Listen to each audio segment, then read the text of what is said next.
برسات کا موسم تھا۔ بہت تیز بارش کے بعد موسم خوشگوار ہو گیا تھا۔ علی کو یہ موسم بہت پسند تھا۔ بارش رکی تو علی گھر سے باہر آیا۔ باہر آ کر دیکھتا ہے ایک چڑیا جو کہ یہاں وہاں گھوم رہی ہے اور چوں چوں کی آواز آ رہی تھی۔ علی نے باہر آ کر دیکھا کہ چڑیا اتنا کیوں بول رہی ہے۔ جب علی کی نظر نیچے پڑے گھونسلے پر پڑی تو اسے سمجھ آیا، ارے یہ تو اس کا گھونسلہ گر چکا ہے۔ علی دل ہی دل میں سوچنے لگا کہ پیاری چڑیا، میں تمہاری مدد کیسے کروں؟ چڑیا کی آواز سن کر اس کی باقی دوستیں بھی آ گئیں۔ چوں چوں چوں، کیوں پریشان ہو؟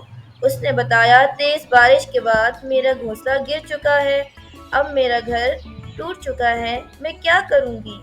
باقی دوستوں نے کہا، پریشان مت ہو، ہم کچھ کرتے ہیں۔ سب چڑیوں نے ہمت کر گھونسلہ تیار کیا اور سب نے مل کر گھونسلے کو اٹھا کر درخت پہ رکھا۔ چڑیا کا گھر بن گیا۔ اس چڑیا نے باقی دوستوں کا شکریہ ادا کیا، چوں چوں کر اور اس نے ان کا شکریہ ادا کر انہیں الوداع کہہ دیا۔ علی یہ سارا منظر دیکھ رہا تھا۔ علی نے سوچا، ایک پرندے ہو کر انہوں نے ایک دوسرے کا خیال کیا، مل کر جب کام کیا تو چڑیا کا گھونسلہ بن گیا، تو کیوں نہ، اگر ہوتا میں چاہتا تو اس کی مدد کر سکتا تھا، لیکن وہ میرے بس میں نہیں تھا۔ اس کی ساتھی آئی، اس نے اس کی مدد کی۔